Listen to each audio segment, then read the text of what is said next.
I want to welcome you back, but this time to another special edition at the Beverage Forum episode of Pivotal. But don't worry, these pieces of conversational content are still focused on tackling impactful CPG industry subject matter and lessons from the business leaders that live it every day. Sometimes a relative stranger during a small collection of conversations can make an outsized impact by suddenly awakening a light within you.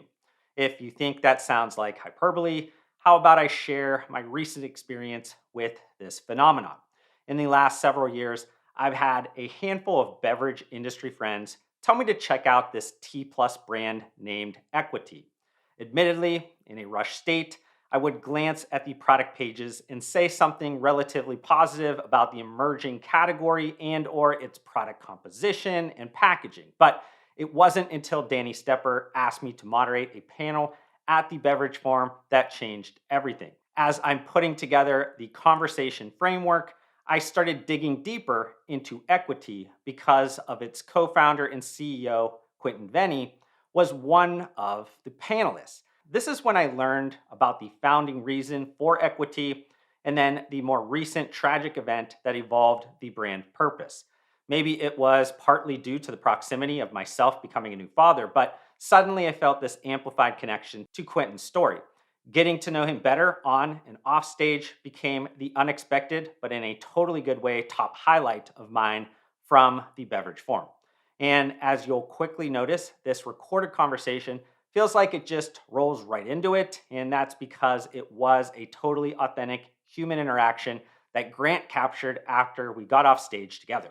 While that might seem a bit different than typical story arcs in previous episodes, this whole pivotal segment concept was created because I wanted to break down barriers and show the human beings that exist beyond these CPG brands.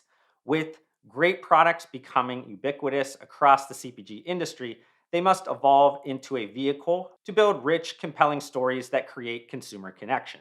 In this case, it's packaged T plus products called Equitea that exist to destigmatize mental health, expand pathways to wellness, and help make cognitive wellness centered products more accessible and equitable. Finally, for those that want to hear more from Quentin, the accompanying Joshing Around vlog episode that will be uploaded very soon should help fill the void and likely add more context to portions of this recorded conversation. But without further delay, here is the recent conversation I had with my good friend, Quentin Vennie. The entry fee to compete is you have a great liquid with, the T plus, like all of, you're going where the category is going. But, anybody can do those things. They can't do you. They can't do your thing. So like that to me is like when you're talking about, especially early stage, like they're betting on you. Yeah. I mean, like they're betting on you're going to be able to do it, and you're going to be able to like carve out your space in the mind of the consumer that's going to get you to the next level. Because then eventually it gets to the point where then it's just like it's liftoff, it's it's distribution scale, it's this, that. Like you're going to be able to just like take that momentum and roll with it. But at the beginning, it's really like, I mean, I know you're not at the beginning, but it's still that stage where like that is the separator. I think that's Absolutely. what you can do that, and nobody else can do that. Like the benefit of being small is that you could be unique with your story and do all those things that are not necessarily just what Coke could do. Like you don't want to play their game, you want to play your game. And the hope was like somebody in that audience. I mean, there's a lot of heavy hitters, a lot of people that got a lot of money, a lot of whatever, a lot of cachet. Like you probably know most of them, but like there's probably maybe one or two of them that were like never heard any of that before. And fuck, if I'm gonna put $1 somewhere, I want that person to be the guy that gets the win. I don't want like this finance dude to make money. Like, you know what I mean? Like there's a little bit of that level. Hopefully you find the good person in there, because like you said, there's the shitty side, and then there's the people that actually are good that want to have you win. So I don't know. That was like the hope was like that was it. I appreciate that perspective, right? I mean, for me, I do believe that is the differentiator, right? Like not just from a brand perspective, but like from a human perspective, Yeah. right? Like every human being can connect to tragedy.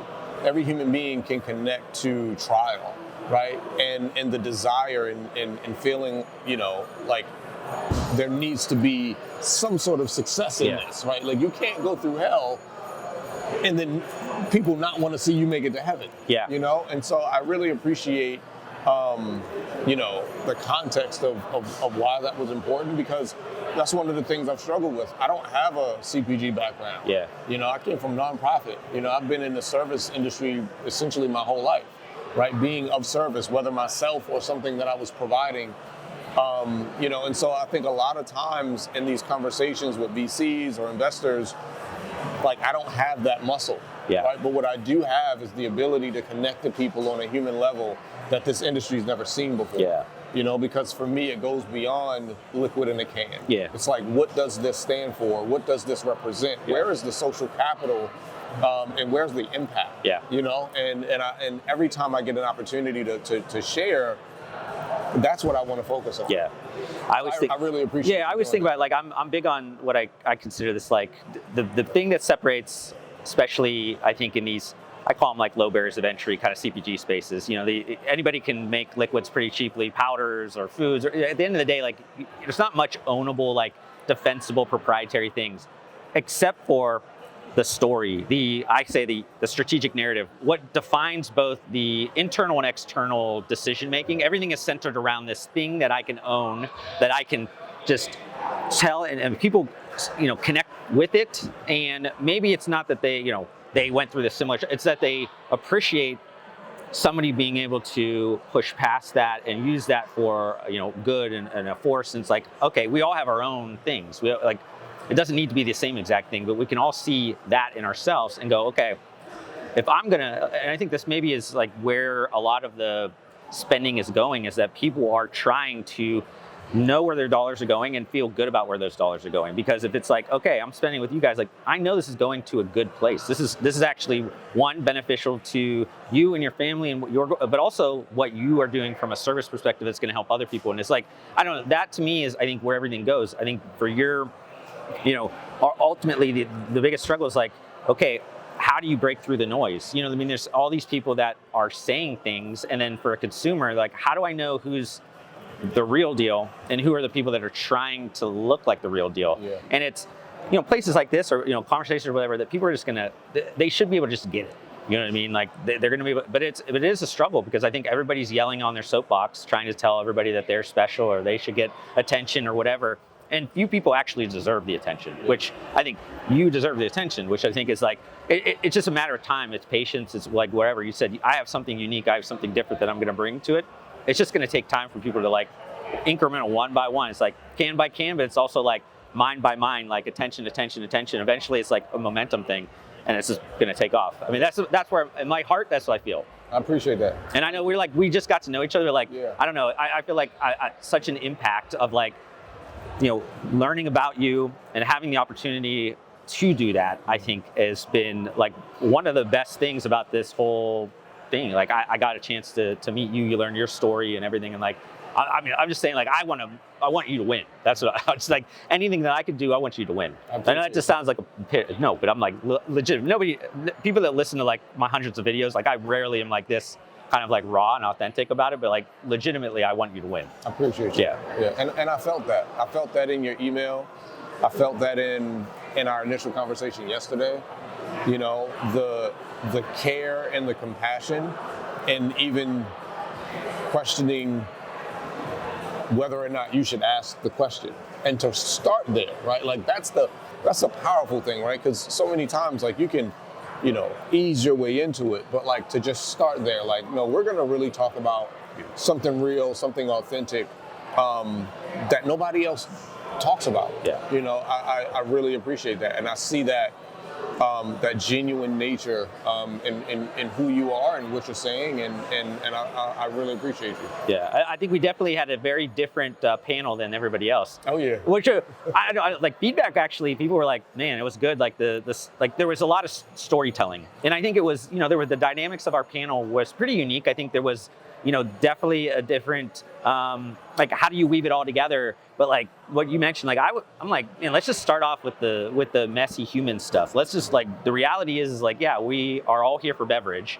but, like, there's the old school beverage thing where like it's just okay, it's price, it's what's in the liquid, it's whatever. But then there's this new side of it where it's like, okay, we're using this as a vessel for something. Yes. Where I think that's where the power could be, is like it doesn't have to be mental, it could be anything. But I also think it's like it's a waste of people not attaching something more to it. Like if you're just doing it because you think you can make a living, which is cool, but like I always tell people, I just told somebody that walked up to me as a new entrepreneur, I said, man, there's a lot of other ways, easier ways to make money than CPG. Yeah. So like at the end of the day, if you want to make money, go do something else. I said, if you are really into this for the right reasons, there's a path for you, but it's going to take patience. It's going to take like you being punched in the face so many times where like it just becomes numb, and you have to just keep moving forward and just keep doing it. And the people that actually do, they're successful, but like most people never get to that point. They're just like, okay, I took enough of punches, I'm out, I'm done. That was enough for me.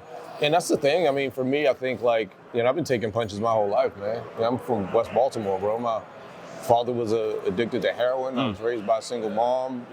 By the time I was 12 years old, I was self-sufficient. I had to learn how to cook, clean, the whole thing, because my mother was working 2-3 jobs, just to make ends meet. So it's like, all I know is hustle. Yeah. All I know is grind. And, and I've always been someone that, in spite of my circumstances, I've always led with my heart, right? And I think my trauma and being raised to be masculine and to mask your feelings and to not have feelings and all of those things resulted in a lot of problematic behaviors that I had to go through a lot of therapy in order to regulate and to fix, right? But I've always led with my heart. But I've taken a lot of beatings throughout the 41 years that I've been on this planet. You know what I mean? And, now it's like, if I can be a beacon of hope or a spark of inspiration for anybody, right? To keep going, to keep pushing, to believe in themselves, to not give up, to follow their dreams, to be whoever they authentically are. Because often in society, we're pushed and forced to be someone else. Yeah. Then I feel like, everything that I've gone through isn't in vain, right? Yeah. It's not, I didn't go through it for me. It didn't happen to me. It happened for me. And therefore, I can then be a blessing to other people. I'm just, I want to keep going, but I'm like, that was it. That was it. That was it. I was like, we got to end on something good like that. But dude, I appreciate you, bro. Well, I hope you guys enjoyed this YouTube video. If you did, consider that like button to support me. Also help me get to my new short-term goal of 4,000 subscribers by hitting that subscribe button. I'd love to see you join me on this journey, but we need to fix the fact that I think slightly over 90% of you that are watching this YouTube video right now are not subscribed to my channel, and that makes me extremely sad. But I do want to thank you for tuning in, and I'll see you on the next one.